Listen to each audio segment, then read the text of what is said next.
You are now in tune to Gone But Not Forgotten with your host, Jory Amira Reese.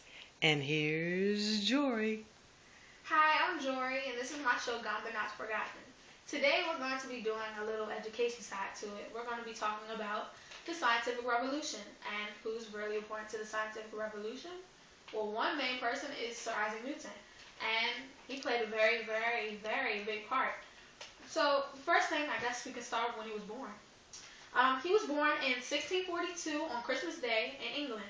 He was born without a father, and 3 years after he was born, his mom left him. Eventually, she came back, but she left. So, um, after she came back 2 years later, he ended up leaving to go to college, and she went to college to go study theology. And his uncle actually persuaded his mom to let him go. After he, actually no, while he was in college, the plague actually came about, and like everybody knows about the bubonic plague. It was very like sickening and very a big death toll was through that. So he was forced to actually leave school, and he had to go back home to be a part like his family's farm.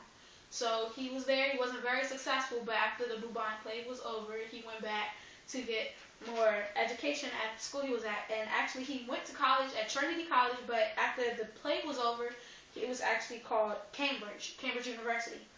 Um, After that, he ended up getting.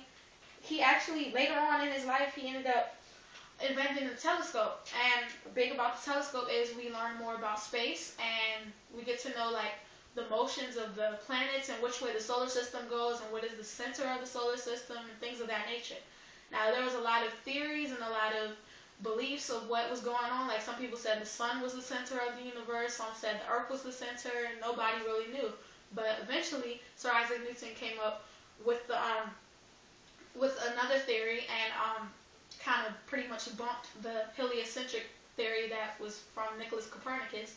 But he came up with another theory, and afterwards he also came up with a theory of the movement of the heavens, aka space. Um, all right. So after that, he had three laws of motion. Three laws of motion. That was actually the first one is every object in motion stays in motion until acted upon another force. So that's pretty much saying if an object is moving, then like it's going to keep moving until another force comes to hit it. So like you can, and an example would be somebody running in football, um, running trying to get to a touchdown end zone, and another player comes, tackles them, and it stops. Like that's a good example for that. The second law of motion was F equals ma.